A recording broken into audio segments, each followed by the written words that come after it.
Hello viewers, we are the Royal Overseas League, where the Commonwealth Countries League, the CCL, has put up a luncheon where people are enjoying their lunch, but the bigger part of it was to learn about the skin health, skin care, and also menopause. And believe me, what has been said here today is a learning that everybody should take home. What is your skincare routine like? You know, what signs are you looking for when you think menopause has arrived? Premenopausal. So areas that people are not very comfortable to speak about has been spoken about today. But for us, my big take home today is, as a black woman, I need to make sure that all year through I'm taking my vitamin D. But more so, let us hear from other people. What are they taking home from the luncheon today, which has a good learning on it? So our skin is the largest organ of our body. It makes up 1/6 of our body weight. And when we look at our skin, think of the 3 layers, okay? The outside layer is what forms our barrier, and it keeps the nasty things out and keeps the good things in. Then we have our second layer, which is our dermis. And this layer contains all the appendages of our skin. So it has our sebaceous glands, which produces oil. We have our blood vessels there. But most importantly, we have our collagen and elastin, keeping our skin nice and elastic. And also it gives the scaffolding of our skin. And then we have the third layer, which is the fat layer, which keeps our skin insulated.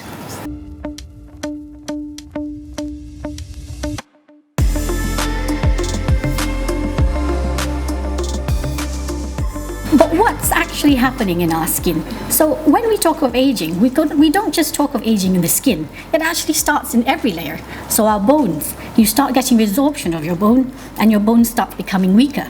And as your eye sockets widen, it starts losing its, support. So that's why your muscles go in. Sometimes you get protrusion of fat and you start getting eye bags. Your eyebrows will start going down and your eyes start looking smaller. Our jaws start widening, and as the youngsters will say, you look less snatched. You'll start getting, your jawline will start looking less defined. Our fat is not just one sheet of fat.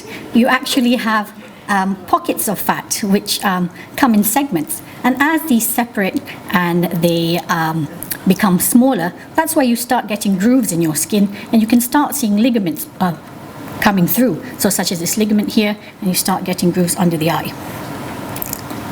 Our muscles actually age a bit slower than our skin, so our skin starts becoming lax, and you start getting more lines. So when we move our skin, you have what we call dynamic lines, lines that move with you.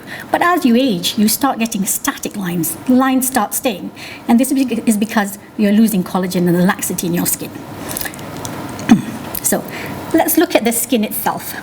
Our epidermis, which is the top layer, you actually start getting thinner epidermis, and because you lose the support in your skin, which is the collagen and elastin, you start losing that scaffolding, okay? Your fat also starts diminishing, so you've lost all that nice support underneath. And with aging, with the sun and weathering of the skin, you start getting things like pigmentation as well. So on the whole, when I assess someone's skin, I'm not just looking at their skin. We have to look at every layer. And there are treatments to help every layer, okay? And when we look at skin aging, we look at the aging process from a cellular level. So we all age genetically, and we can't stop this. This is inevitable. The other thing for women, which is a big cause of aging, is our menopause. So you start seeing a lot of changes in your 40s and 50s, and so on. But these are the things that we can change, okay? The extrinsic aging, the aging that comes from the outside. So what's happening in our environment? What's happening in our lifestyle? So let's look at intrinsic aging, the aging which is the genetic aging. This is a natural process, and it begins in our mid-20s. So from the age of 25, you actually stop producing collagen as much as you did, and it starts going down by 1% every year. And our skin cells as well, don't shed as much as they used to. So in the layer, which is the top layer of the epidermis, it takes 28 days usually for the skin to go to the top and shed off. But as we grow older, as say for example someone in their 60s, it may take up to 90 days for that skin to shed off. And that's why we lose that glow in our skin. And we get more problems with uneven tone and pigmentation.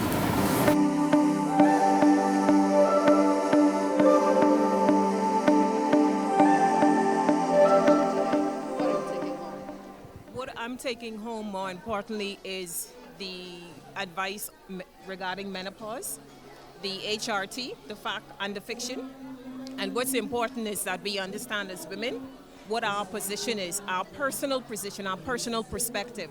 So with everything that was showcased today, I think the doctor was absolutely phenomenal. And if she's speaking anywhere again, I'll be more than happy to be there. But I'm happy that I attended, and I fully support CCL and their endeavors to teach and learn about women and what women need to do to care for themselves. So I hope some more presentations to come soon, and I would definitely be in attendance. Thank you very much. What about for you?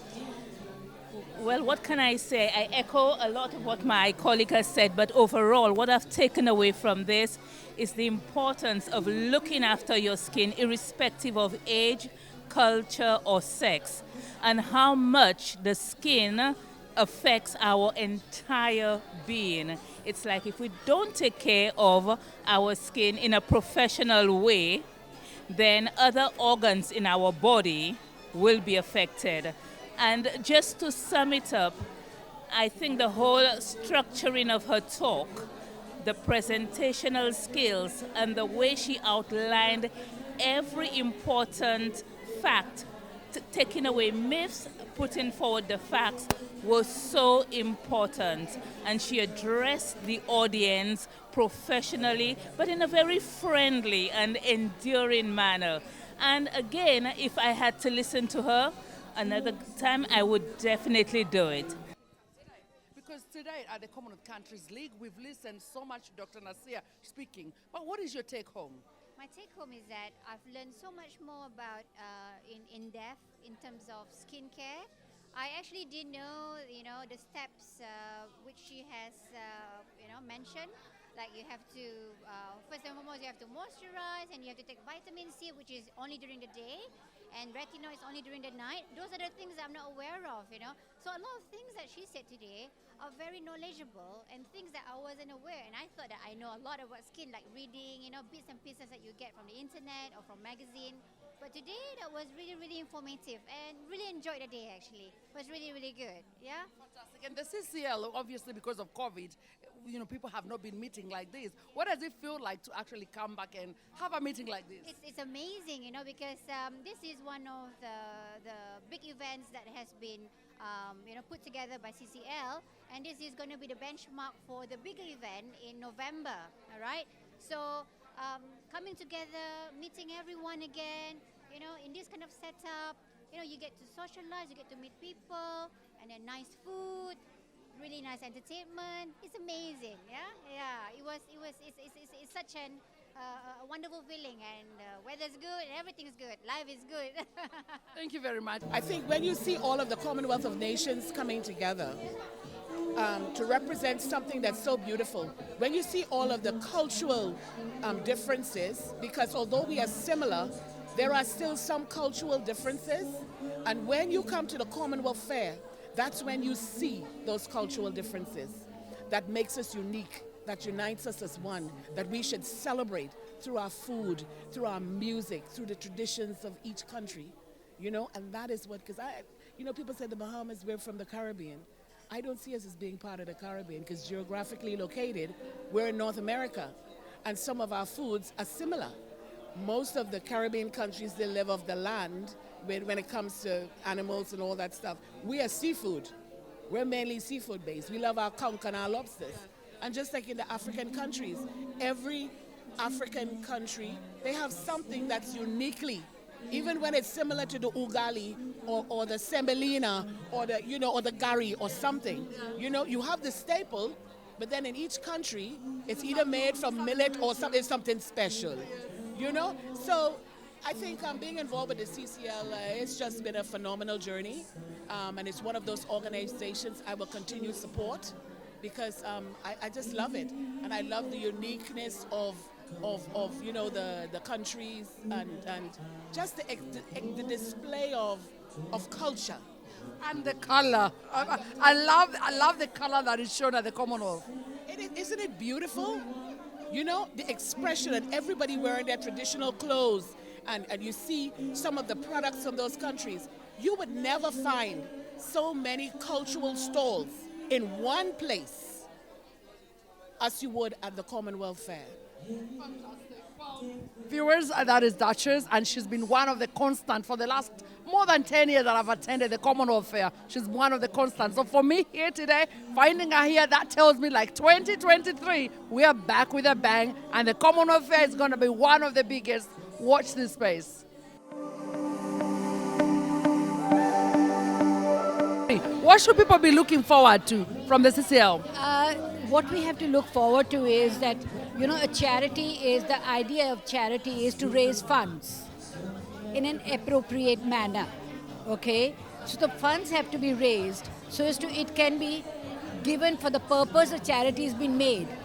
The charity of CCL is to help the downtrodden or the uneducated children, to educate them, the health of women, to give to CGEF for the, we contribute to them, which our fair money goes to them.